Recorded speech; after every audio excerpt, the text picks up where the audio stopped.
Hello प्यारे बच्चों, once again most welcome on physics by CP the Gaya. अब देखिए दोस्तों, अब हम क्लास 10th का चैप्टर नंबर 4 लेने वाले हैं, जो दो चर वाले रैखिक समीकरणों की व्याख्या करेगा दोस्तों। और इस पार्ट में से कक्षा 10 की बोर्ड परीक्षा में 5 अंकों के प्रश्न आते हैं।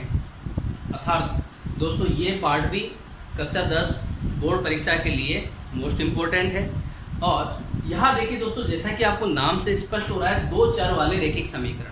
पहली चीज तो चर क्या होते हैं? चर वे पद होते हैं या हम ऐसे बीजीय व्यंजक होते हैं जिनका हमें मान ज्ञात नहीं होता है। ठीक है, जैसे मैंने लिख दिया 2x = 4, तो यहाँ पर चर क्या है? x, जिसका मान हमें इस समीकरण से ज्ञात करना होता है। ठीक है दोस्तों, तो यहाँ से अगर x का मान निकालना है तो बाकी जितने भी अचर हैं उन सबका हमें पक्षांतरण करना होता है। तो x = कितना हो जाएगा? 4/2। सरल किया, सरल करने के बाद x का मान हमें 2 प्राप्त हो जाता है। ऐसे यहाँ पर कितने चर है दोस्तों? यहाँ पे केवल एक चर है। और अचर कितने हैं दोस्तों? अचर 2 है और अचर 4 है। ऐसे ही मैंने एक यहाँ पर समीकरण लिखा दोस्तों। समीकरण है 2x - 3y = 6। अब ध्यान से देखते हो दोस्तों, यहाँ पे कुल मिलाकर 3 पद है। एक तो हो गया 2x, दूसरा पद हो गया -3y और तीसरा पद हो गया बराबर के उधर 6। ठीक है, पर यहाँ पे चर राशियां कौन सी है दोस्तों? चर राशियां है, एक तो x और दूसरी चर राशि है y, जिसका हमें मान ज्ञात नहीं है। और दो चर वाले रैखिक समीकरण जिनकी घात कितनी होनी चाहिए दोस्तों? उसकी अधिकतम घात, यानी चर की अधिकतम घात 1 होनी चाहिए। जैसे यहाँ पर x की घात कितनी है? 1 है। y की घात कितनी है? 1 है। अर्थात यह एक प्रकार का रैखिक समीकरण है। अगर चर की अधिकतम घात 2 होती है तो उसे हम द्विघात समीकरण कहते हैं, और चर की घात अगर 3 हो उसे त्रिघात समीकरण कहते हैं। तो हम बात कर रहे हैं दो चर वाले रैखिक समीकरण। मीन्स इनमें चर राशियां कितनी होगी दोस्तों? चर राशियां होगी 2, और रैखिक समीकरण है अर्थात चर राशि की अधिकतम घात 1 होगी। ठीक है, जैसे फॉर एग्जांपल जो हमारा एक एग्जांपल ले लेते हैं। एग्जांपल लिया हमने, जैसे हम लिख देते हैं 3x - 4y = 6। यहाँ पर ध्यान से देखिए दोस्तों, चर कौन कौन से? चर राशियां x है, एक चर राशि कौन सी है? y है। x की अधिकतम घात भी 1 है और y की अधिकतम घात भी 1 है। अर्थात यह दो चर वाला रैखिक समीकरण है।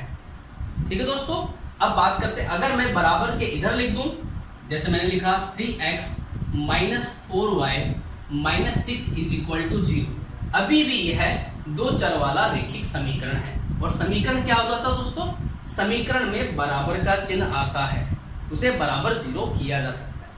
ठीक है दोस्तों, अब हम इसको सरल करते हैं। देखिए यहाँ पर जो हमारे सिलेबस के आधार पर सबसे पहली और महत्वपूर्ण बात आती है दोस्तों, दो चर वाले रैखिक समीकरण संगत कब होते हैं और असंगत कब होते हैं? जब दो रैखिक समीकरणों को सरल करने पर या तो एक हल हो या अपरिमित अनंत हल हो, दोनों ही स्थिति में हमें हल प्राप्त हो रहे, और जब हल प्राप्त होगा तो उन दोनों समीकरणों को या उन समीकरणों के युग्म को हम संगत युग्म कहते हैं या संगत समीकरण युग्म कहते हैं। और अगर उनका कोई भी हल प्राप्त ना हो तो ऐसे दो समीकरणों के या दो रैखिक समीकरणों के युग्म को असंगत समीकरण युग्म कहते हैं। देखिए इसको हम फॉर एग्जांपल से समझते हैं। हमने प्रश्नावली 4.1, कौन सी प्रश्नावली की बात कर रहे हैं? हम प्रश्नावली 4.1 के पहले प्रश्न की बात कर रहे हैं। तो प्रश्नावली 4.1 का पहला प्रश्न दे रखा है, अनुपात a1/a2, b1/b2 तथा c1/c2 की तुलना करके बताइए कि ये समीकरण युग्म संगत है या असंगत। ठीक है, अब आप सोचेंगे यहाँ पर a क्या है, b क्या है। देखिए हम पहला प्रश्न लेते हैं, उससे आप a b c क्या है उनके मान अच्छे से समझ जाएंगे। ठीक है, जैसे हमने पहला प्रश्न लिया, पहले प्रश्न में दो समीकरण दे रखे हैं। एक समीकरण है 2x - 3y = 8, और दूसरा समीकरण दिया है 4x minus 6y is equal to 9। अब ये दो समीकरण है, ध्यान रहे दोस्तों यहाँ पे कौन कौन सी राशियां हैं, दोनों को मैं अलग कर देता हूँ, ठीक है। इनमें 2x दिख रहा है आपको, तो x का गुणज a कहलाएगा, y का गुणज b कहलाएगा और अचर पद c कहलाएगा। x का गुणज a कहलाएगा, y का गुणज b कहलाएगा और अचर पद c कहलाएगा। तो चूंकि यहाँ पर दो समीकरण है, इसलिए हम यहाँ पर a1, b1 और c1 का प्रयोग करेंगे और यहाँ पर a2, b2 और c2 का प्रयोग करेंगे। तो यहाँ पर a1 का मान हो जाएगा दोस्तों 2, क्योंकि x से क्या गुणा हो रखा है, 2 गुणा हो रखा है। ऐसे ही y से गुणा हो रखा है 3। अब देखिए दोस्तों यहाँ पर बहुत से स्टूडेंट गलती कर देते हैं, 3 के आगे चिन्ह कौन सा है दोस्तों, माइनस का है, इसलिए b1 इज इक्वल टू हो जाएगा -3 और c1 इज इक्वल टू हो जाएगा 8।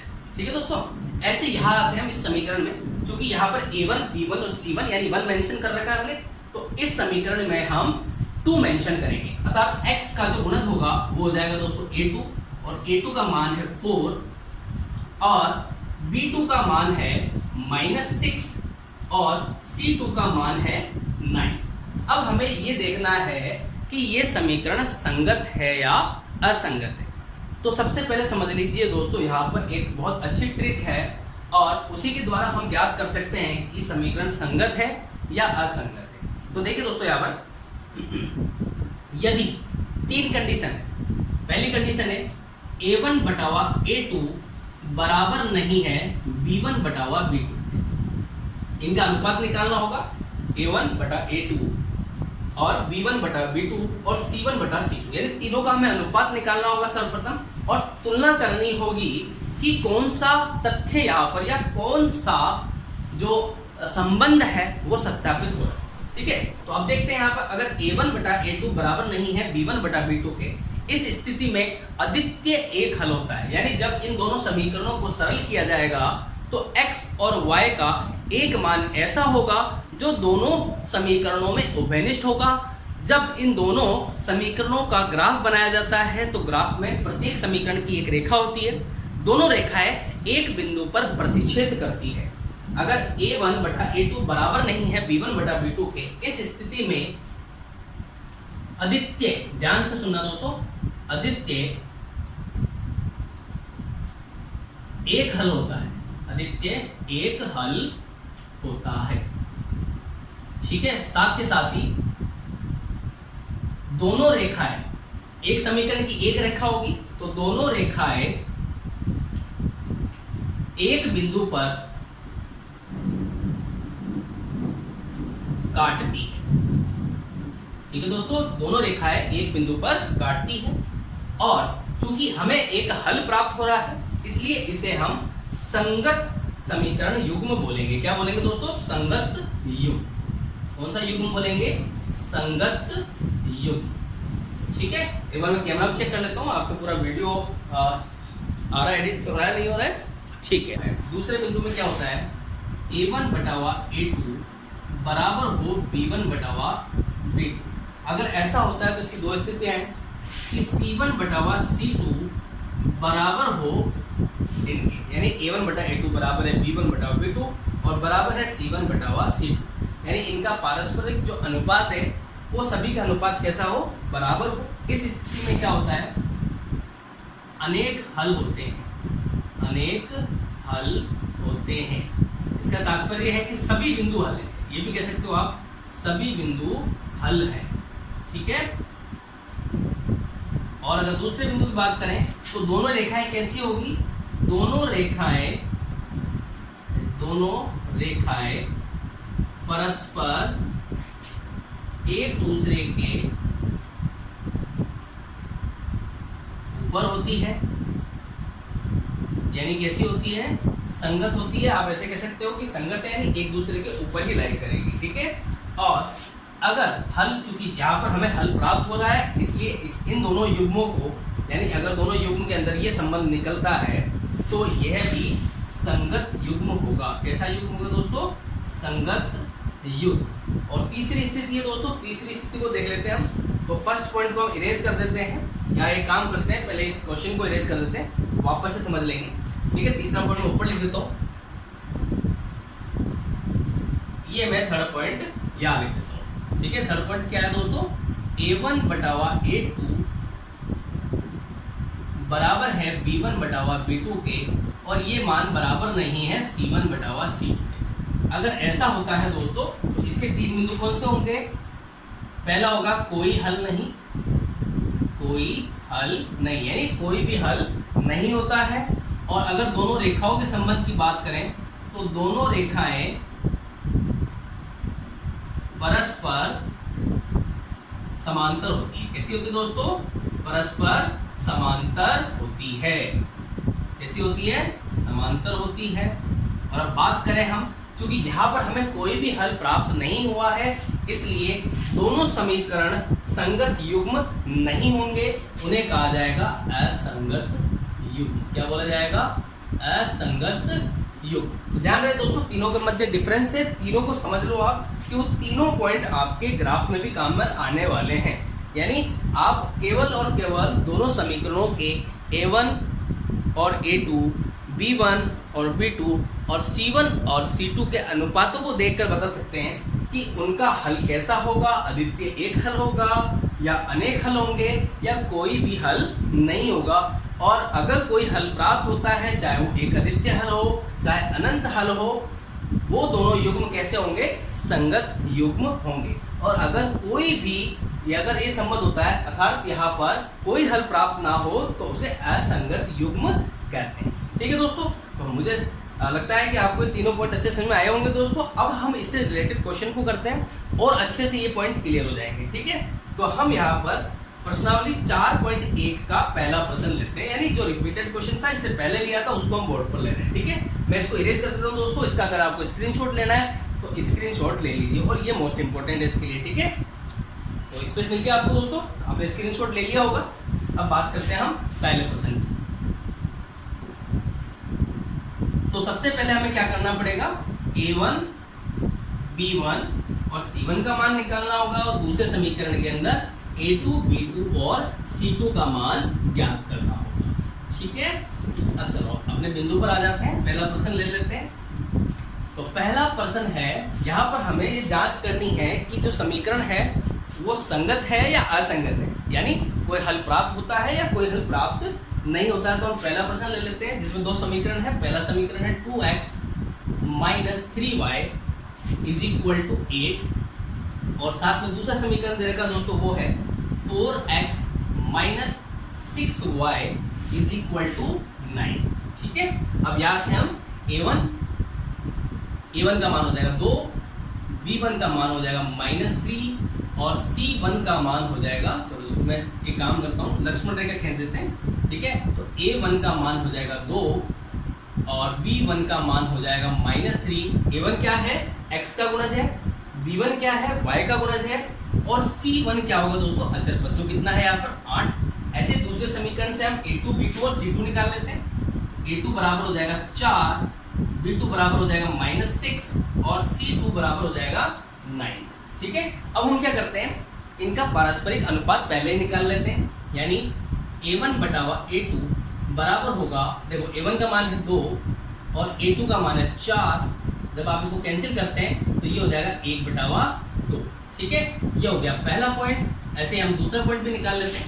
यहाँ हम बात कर लेते हैं B1 बटावा B2 की। तो B1 बटा B2 B1 का मान है -3 और B2 का मान है -6, तो माइनस से माइनस कैंसिल हो जाएगा, 3 से 6 कैंसिल होगा, ये बचेगा 1 बटावा 2। ऐसे तीसरा पॉइंट देख लेते हैं जो क्या C1 बटावा C2 बराबर, देखिए C1 का मान कितना है 8, C2 का मान कितना है 9।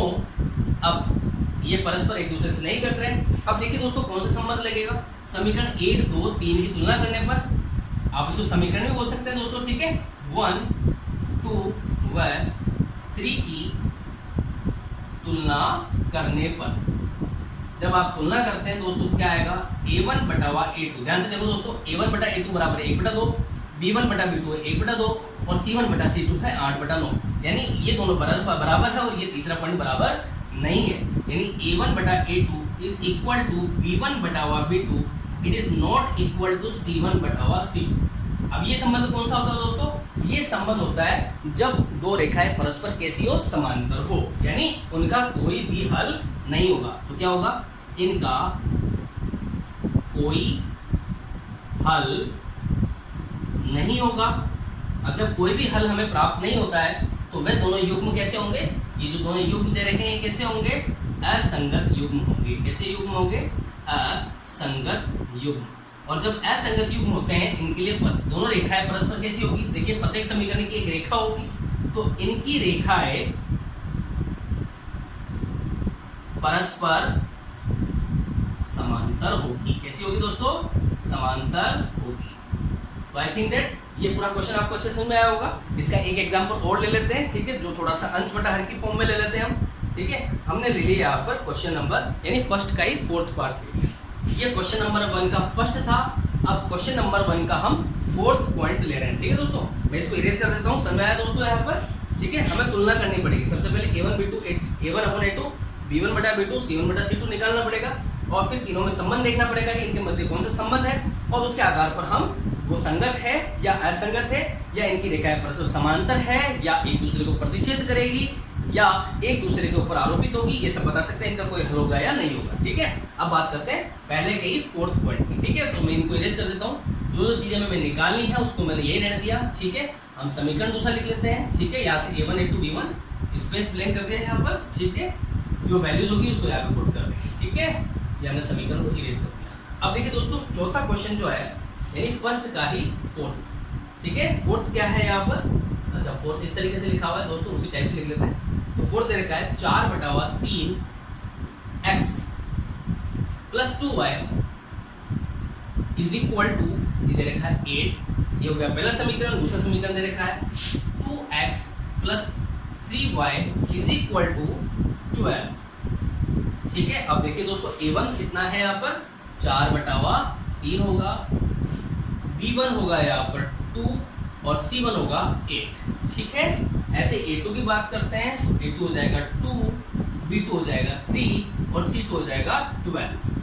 आंसर कर दिया दोस्तों। अब हम इनका अनुपात निकाल लेते हैं। तो a1 बटा a2 हो जाएगा 4/3, और a2 का मान कितना दोस्तों? 2, तो बटा में मैंने 2 रख दिया। 2 से 4 कैंसिल हो जाएगा, तो ऊपर बचेगा दोस्तों 2/3। ऐसे b1/b2 निकालते हैं, तो b1 की वैल्यू कितनी है? 2, और b2 की वैल्यू है दोस्तों 3, तो ये 2/3 हो गया। मीन्स 1 और 2 दोनों बराबर है, means a1/a2 is equal to b1/b2। Means यहाँ पे इक्वल वाला समाधान तो आ गया हमारे यहाँ पे, यानी अद्वितीय हल तो नहीं होगा। तो अब 2 कंडीशन हो सकती है, या तो इसके अनेक हल होंगे या इनका कोई भी हल नहीं होगा। तो वो निकलेगा तीसरे पॉइंट से। c1/c2 इज इक्वल टू क्या आ जाएगा? c1 की वैल्यू 8 और c2 की वैल्यू है दोस्तों 12। जब आप इसको कैंसिल करते हैं, अब देखिए दोस्तों यहाँ पर हमें इसको सॉल्व करना पड़ेगा, जो चीज़ कट रही है उसे काटना पड़ेगा। तो जब 2 की टेबल से इसको काटते हो आप, तो ये हो जाएगा अपने पास 4, और ये हो जाएगा हमारे पास 6, और जब इसको और कैंसिल करते हैं तो ये हो जाएगा 2/3। मीन्स यहाँ पे संबंध क्या निकला? a1/a2 is equal to b1/b2 is equal to c1/c2। Means संबंध कौन सा है? a1/a2 बराबर b1/b2 बराबर c1/c2। जब बराबर होगा तो अनेक हल होंगे। कैसे हल होंगे? इनके अनेक हल होंगे। कैसे हल होंगे? अनेक, यानी सभी हल होंगे, इनके अनेक हल होंगे, ठीक है। साथ ही साथ ये संगत है या असंगत है? क्योंकि हल निकल रहा है इसलिए ये क्या हो जाएंगे? संगत हो जाएंगे। इनकी रेखाएं परस्पर एक दूसरे के ऊपर इस क्या होगी? परस्पर एक दूसरे पर आरोपित होगी। मीन्स एक दूसरे के ऊपर लाई करेगी, यानी समीकरण 1 और समीकरण 2 एक दूसरे के ऊपर पाया जाएगा, यानी यही समीकरण 1 होगा, यही समीकरण 2 होगा, ठीक है। तो ये क्वेश्चन आपको अच्छे समझ में आया दोस्तों। अब बात करते हैं हम क्वेश्चन नंबर 2 की। क्वेश्चन नंबर 2 क्या है? क्वेश्चन नंबर 2 में दिया गया है, निम्नलिखित रेखिक समीकरणों के युग्म को ग्राफीय विधि से सरल कीजिए। दोस्तों मोस्ट इंपॉर्टेंट है, आपका कम से कम एक 4 नंबर का प्रश्न ग्राफीय विधि से हल करने के लिए पूछा जाएगा। हल भी करना है, साथ साथ हल की प्रकृति बतानी है, ठीक है। मीन्स यानी कि अद्वितीय हल होगा या अनंत हल होंगे, ये भी हमें बताना है, ठीक है। तो हम ले लेते हैं पहला पॉइंट, इसका फर्स्ट क्वेश्चन लिया हमने। ध्यान रहे ग्राफ विधि से सरल करना है, ठीक है। मैं इसको इरेज कर देता हूं पूरे को।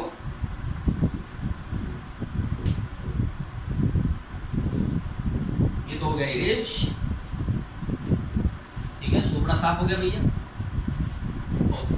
Question number okay, question number 2 का हम ले लेते हैं यहाँ पर फोर्थ पॉइंट ले लेते हैं, ठीक है ना। फर्स्ट सेकंड थर्ड आप कर लेना, फोर्थ में बता देता हूँ। फोर्थ क्या है यहाँ पर, फोर्थ दे रखा है जिसमें दो समीकरण है, एक है 3x plus y is equal to 2 और दूसरा समीकरण दे रखा है यहाँ पर 2x minus 3y is equal to 5। Okay, अब यहाँ से हम वही चीज सबसे पहले हमें a1 a2 b1 b2 c1 c2 निकालना है, ठीक है। लक्ष्मण रेखा खींच देते हैं। यहाँ पर a1 इज इक्वल टू हो जाएगा 3, b1 इज इक्वल टू हो जाएगा 1 और c1 इज इक्वल टू हो जाएगा 2। ऐसे यहाँ हो जाएगा a1 is equal to 2, b1 is equal to -3 और c1 is equal to 5। Sorry 1 तो हम निकाल चुके हैं, ये a2 है, ये b2 है और ये c2, ठीक है। अब ध्यान से देखते हैं, आप निकाल लेते हैं संबंध कौन सा है। a1 बटा a2 हो जाएगा 3 बटा 2, b1 बटा b2 हो जाएगा 1 बटा -3 और c1 बटा c2 हो जाएगा 2 बटा 5। मीन्स यहाँ पर हमें संबंध दिख रहा है a1 बटा a2 बराबर नहीं है b1 बटा b2, ठीक है।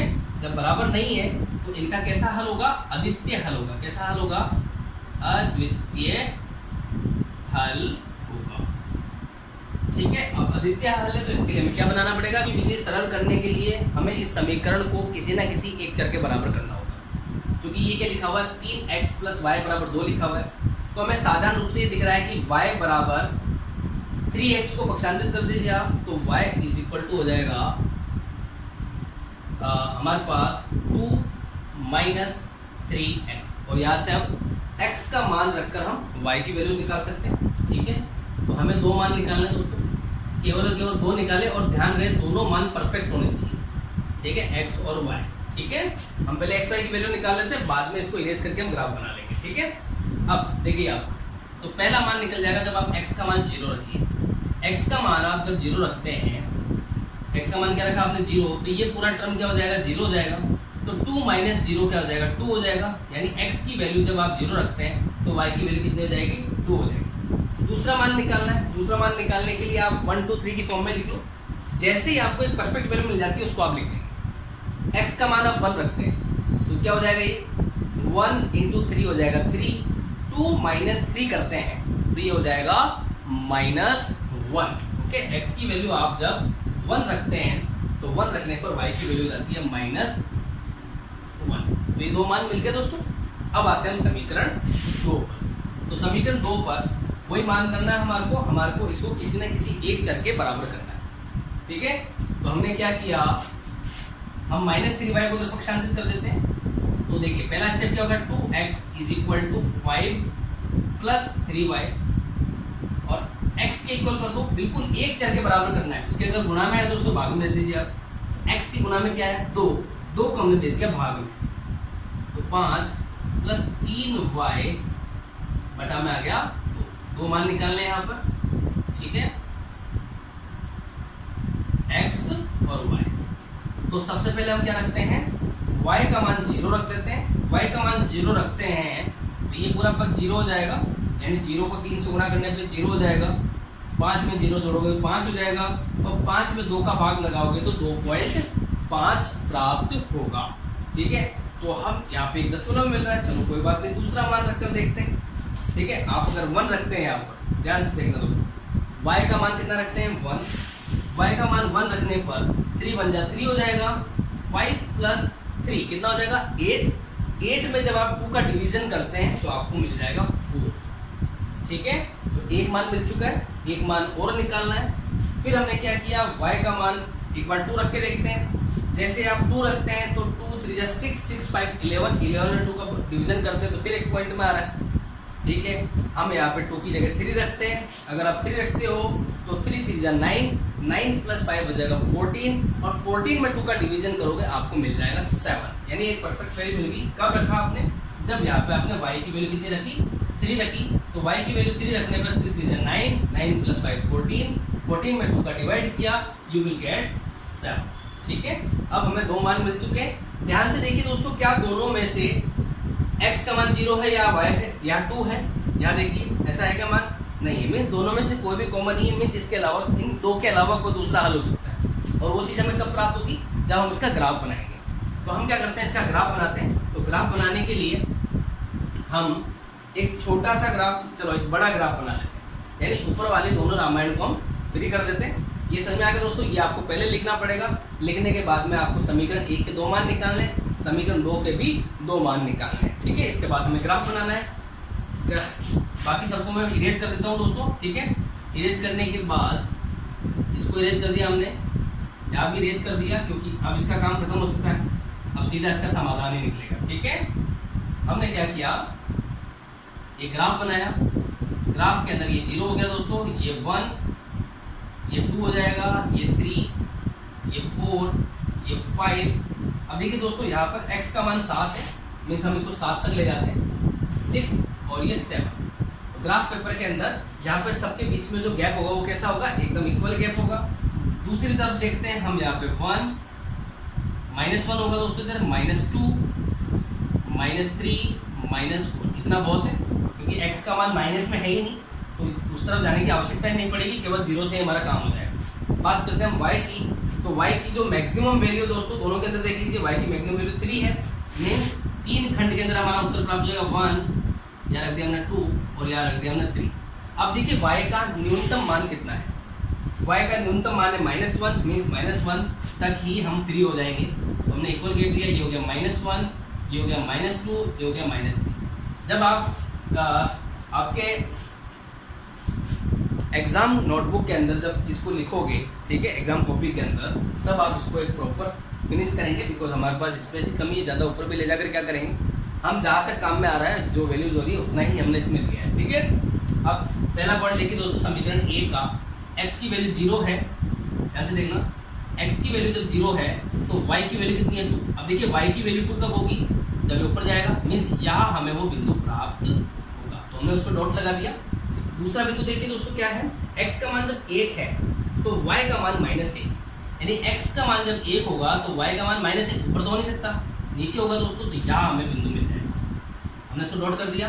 अब दोनों को हमने लाइन से एक सीधी रेखा से हमने इसको प्रतिच्छेद कर दिया। ये एक दूसरे को प्रतिच्छेद करते हुए आगे बढ़ेंगे। यानी दोनों दिशाओं में इसको आगे बढ़ाना है, और बढ़ाने के पश्चात इनके ऊपर हमें इसका नाम लिखना है। ठीक है, ये आगे बढ़ गया। समीकरण कौन सा था दोस्तों? ये 3x + y = 2। ठीक है, ये होगा समीकरण। अब जैसे ही आप समीकरण 2 का मान रखते हैं, आप पर देखिए समीकरण 2 के x और y का मान निकाल चुके हैं हम। x की वैल्यू कितनी है? 4, और 4 रखने पर y की वैल्यू कितनी आती है? 1। तो x की वैल्यू 4 है, y की वैल्यू कितनी है? 1। ये आ गया पॉइंट यहाँ पर। दूसरा बिंदु निकालते हैं, x का मान कितना है? 7। x का मान 7 है तो y का मान कितना है? 3। तो देखते हैं दोस्तों, यहाँ पर 3 आता है। ठीक है, जब इन दोनों बिंदुओं को मिलाया जाएगा तो समीकरण 2 को इंगित करेंगे। समीकरण 2 की रेखा है, जैसे मिलाते हो दोस्तों तो ये इस बिंदु से गुजरते हैं, यानी ये इसका कॉमन पॉइंट हो जाएगा। जब दो रेखाएं एक दूसरे को प्रतिच्छेद करती है तो उनका हल प्राप्त हो जाता है। तो ध्यान से देखिए दोस्तों, इस बिंदु पर जहाँ पर ये दोनों रेखाएं एक दूसरे को काट रही है, वहाँ पर x का मान तो है 1 और y का मान है -1। तो इसका हल क्या हो जाएगा दोस्तों? हल कैसा है? अद्वितीय हल। कैसा हल है? अद्वितीय हल। और अद्वितीय हल का मान कितना है? x का मान तो है यहाँ पर 1 और y का मान है यहाँ पर -1। ये हमारा आंसर हो गया दोस्तों। तो ग्राफ विधि से हमने दोनों समीकरणों को सरल किया। यानी सर्वप्रथम हमें क्या करना है? दोनों समीकरणों से दो मान प्राप्त करने, यानी प्रत्येक समीकरण से 2 x और y के मान ज्ञात करने हैं।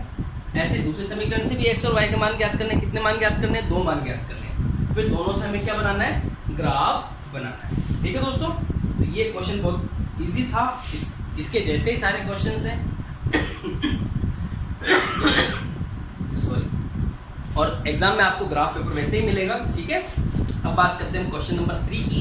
तो क्वेश्चन नंबर 3 में क्या है दोस्तों, निम्नलिखित रैखिक समीकरणों के युग्म को आलेखीय विधि से हल कीजिए, मीन्स ग्राफीय विधि से सरल करना है, तथा उन बिंदुओं के निर्देशांक भी ज्ञात कीजिए जहां इनके द्वारा निरूपित रेखाएं y अक्ष को काटती है।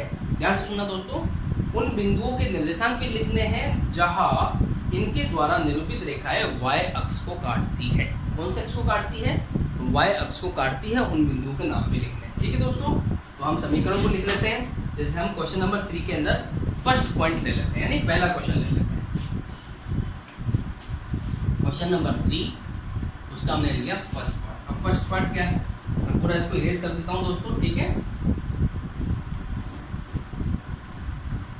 पूरा कंप्लीटली सॉल्व करेंगे इसको, ठीक है। कैसा हल है वो सब देख लेंगे हम।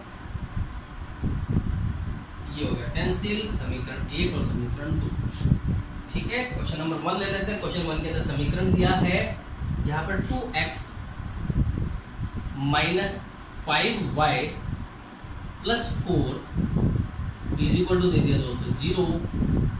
दूसरी तरफ गए, means 2x plus y minus 8 is equal to 0। ध्यान रहे दोस्तों, यहाँ पे प्लस 4 को इधर लिखो तो माइनस 4 हो जाएगा, माइनस 8 को इधर पक्षांतरित करो तो प्लस 8 हो जाएगा। मीन्स चिन्ह की अदला बदली होगी, बाकी चिन्ह पर कोई प्रभाव नहीं पड़ेगा। ध्यान से देखिए दोस्तों, इनके अद्वितीय हल होंगे या नहीं, देखते हैं हम। तो x का गुणनजर 2, यहाँ भी x का गुणनजर 2, तो 2/2 तो हो जाएगा 1, ठीक है। ध्यान रहे दोस्तों, 1 को हम रखते हैं। अब y की बात करते हैं, y की वैल्यू -5 और यह y की वैल्यू 1, मीन्स -5/1। ध्यान से देखो, -5/1 1 के बराबर होता है क्या? नहीं होता है। मीन्स इन दोनों समीकरणों के भी अद्वितीय हल होंगे, यानी एक हल होगा, ठीक है। तो यहाँ से हम इनके मान निकाल लेते हैं दोस्तों, ठीक है। तो यहाँ से समीकरण को हम किसके बराबर कर देते हैं? x के बराबर कर देते हैं। तो 2x इज इक्वल टू हो जाएगा 4 प्लस 5y और x इज इक्वल टू हो जाएगा 4 प्लस 5y अपॉन, ठीक है। ऐसे ही दूसरे समीकरण से हम x का मान निकाल लेते हैं। तो यहाँ पर हो जाएगा, जस्ट मिनट, सॉरी दोस्तों, ये 4 है, 4 उधर जाके क्या हो जाएगा? माइनस हो जाएगा, ठीक है। तो इसको थोड़ा मैं थोड़ा सा तरीके से देता हूँ, थोड़ा साइन की मिस्टेक होगी दोस्तों, ठीक है। हम पहले -5y को भेज देते हैं, तो ये हो जाएगा प्लस 5y, प्लस 4 को उधर भेजते हैं, ये हो जाएगा -4। अब जब 2 को पक्षांतरित करेंगे तो 5y -4 अपॉन मिल जाएगा, ठीक है। इधर आते हैं तो यहाँ पे 2x इज इक्वल टू -8 को इधर भेजते हैं, प्लस का 8 हो जाएगा, प्लस y को इधर भेजते हैं तो माइनस का y हो जाएगा, ठीक है। x इज इक्वल टू हो जाएगा 8 माइनस y अपॉन, ठीक है। यहाँ से हम x y का मान रखते हैं और x का मान निकाल लेते हैं, ठीक है। दोनों समीकरण के मान निकाल लेते हैं। यहाँ हम थोड़ा गैप छोड़ देते हैं, ग्राफ यहाँ बनाएंगे, ठीक है। इसको थोड़ा लक्ष्मण रेखा को मैं तिरछा कर देता हूँ। तो x इज इक्वल टू, दो मान निकाल लें, इसके भी 2 मान, इसके भी 2 मान, और हम बढ़ जाएंगे शक्तिमान।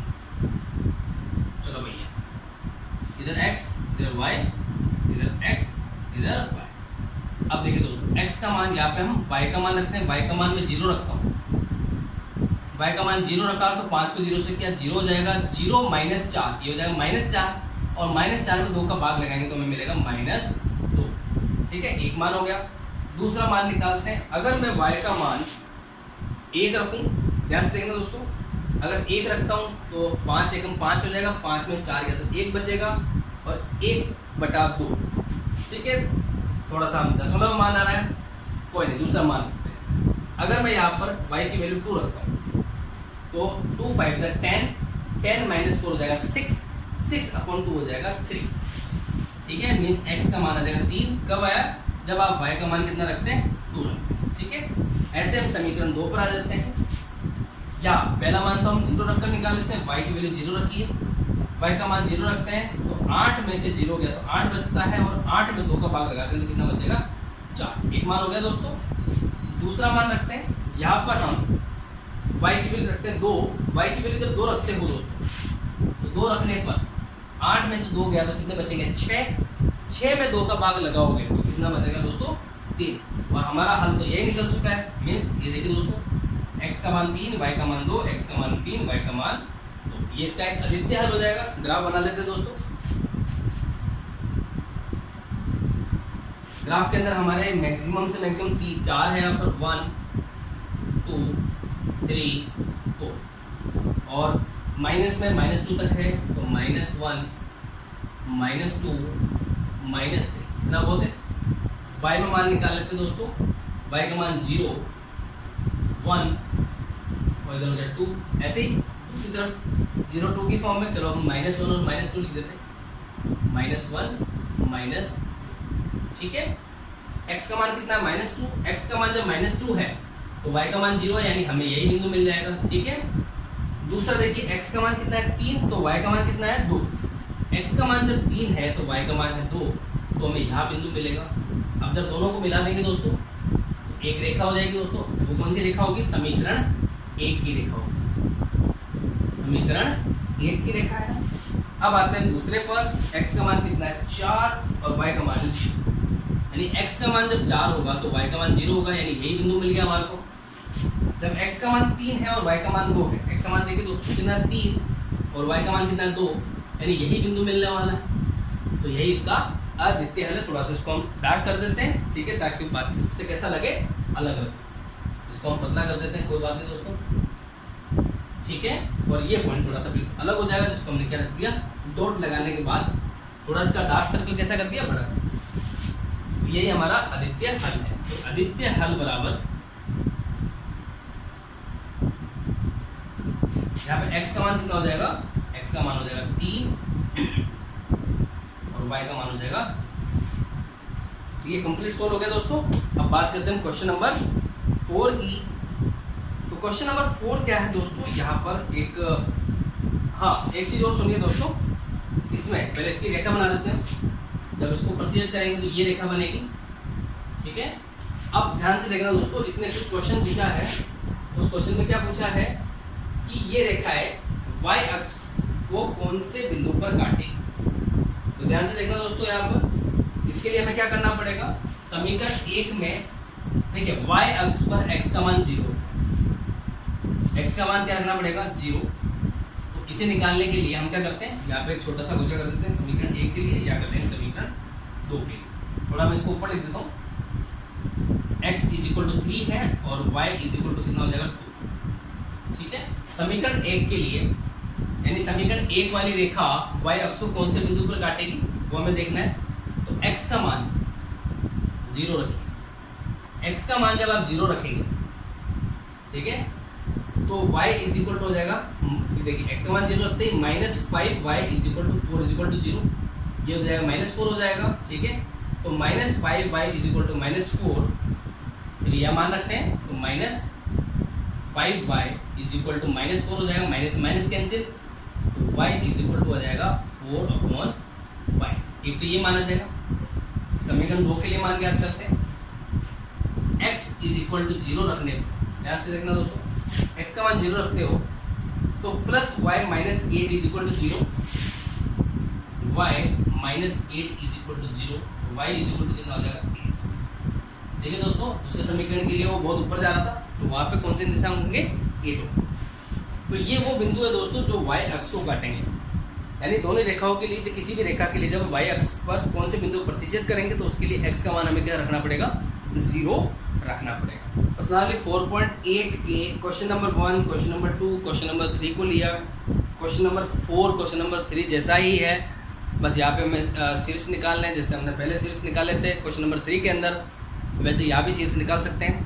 तो दोस्तों बहुत ईजी चैप्टर है। इसके बाद जो नेक्स्ट हमारा वीडियो लॉन्च होने वाला है वो इसका सेकंड पार्ट होगा। हम इसी के साथ ही आपके चैप्टर नंबर 15 के भी वीडियोस पोस्ट कर चुके हैं, चैप्टर नंबर 17 के वीडियोस भी पोस्ट कर चुके हैं, चैप्टर नंबर 18 के भी कर चुके हैं, चैप्टर नंबर 19 के भी कर चुके हैं दोस्तों, ठीक है।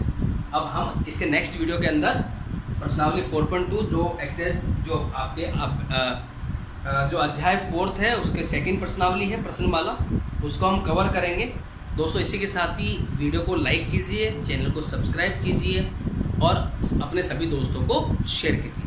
थैंक यू दोस्तों, मिलते हैं अगले वीडियो में।